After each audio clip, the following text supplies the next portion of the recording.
So a few years ago, I moved to Sweden, and I had only been there about 10 days, and I lived in this apartment that was really out in the middle of nowhere, and I only had one friend so far, didn't know anyone, and I was biking home one night at about 4:30 in the morning from this party at school, and biking through the forest, and I'm from Vermont, so forests are not scary, and I'm pretty naive, so I felt like, what could go wrong? Seems like a perfectly normal thing to do. So I was biking home, and as I was on the street leading up to where I live, I saw that there was a car idling in the driveway. And as I biked up past the car pulled out behind me and pulled up right next side of me, and the guy rolled down his window and started shouting at me in Swedish. And he had really bloodshot eyes and was really disheveled. And so I politely responded, "I'm sorry, I don't speak Swedish," and I kept biking. And then he pulled up alongside me again and was speaking to me again in Swedish, and I just thought, okay, just keep your head down and just bike home, you'll be fine. But then he pulled his car in front of me, so I actually had to stop, and it was on an uphill, so I didn't have anywhere to go. So I stopped, and it was one of those situations that I always wondered my whole life, like, how would I respond in a crisis situation? I figured I'm such a terrified person. For sure, I would just freeze up. I would not know what to do. I would not do the right thing. I would just collapse and cry, probably. So he, in 1 second, whipped out, opened the door, and just ran out and grabbed me. And it was that moment, something just switched in me. I don't know, I became this whole other person, and I started shouting, "Don't rob me, I'm a student!" And he's yelling, "Fuck you!" And I'm yelling, "I'm being robbed, help, I'm being robbed!" And I just was like, the adrenaline, like I was seeing 10 moves in the future, and like I knew exactly what to do. And like, you could tell, like he was terrified. He was not expecting that reaction at all. He was just like, "Get out of here." So he grabbed my purse and ran back in his car. And in the purse, I mean, I had my camera, my cell phone, all my money, credit cards. Like, I didn't know anyone. I didn't have anything. And in that purse was this little robot coin purse that I had made that day. Like, I sewed it myself, and I was so angry that this guy was going to take my robot purse. So I ran after him, and I dove into his car. Like, head first. I was halfway in his car, across him, reaching out towards the purse. And he looked at me like, "What is wrong with you?" And he started backing up, kind of shocked. And so I got out of the car, and he got away. But as he was driving away, I don't know, something in this new adrenaline me was like, you got to memorize his license plate. Like, that's what a hero would do in an action movie. So I memorized it, and I didn't have any papers. I just kept saying it over and over in my head. And like, I got this, I got this. And as he left, like, I just kind of realized, oh my God, I have nothing. I'm here. And I just kind of collapsed on the ground. I was crying. And this guy on the top floor of the apartment building where I lived opened the window, and he said something to me in Swedish. And I was just like, I don't speak Swedish. And he just said, "Stop crying. I've called the police." And then he shut the window. That's all. No emotions needed. And I was like, okay, like, at least the police are coming. So the police showed up. It was these two really beautiful, young, blonde police officers who were also shocked by my emotion. And they were just like, "Are you quite all right?"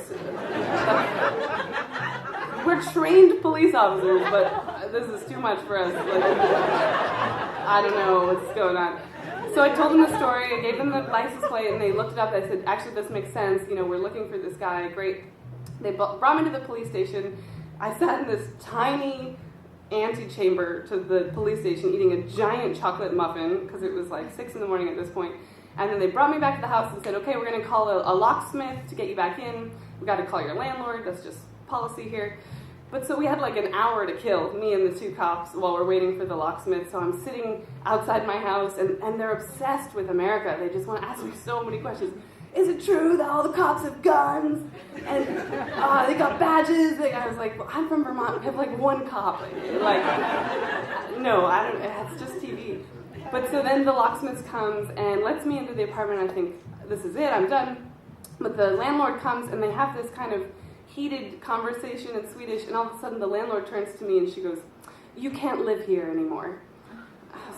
Sorry, what? And she said, oh, well, you're subletting, and the person you're subletting from isn't following correct procedures, and so you have to leave now. You can't live here. So I was really shocked, and the cop stood up and he said to her, well, where is she going to live? And I was like, yes, thank you. So she got on the phone, she made a lot of calls, and in Sweden, there's a very specific, long, arduous process to get a house. There's a queue system, and you got to amass points. But she was just like, okay, yeah, sure.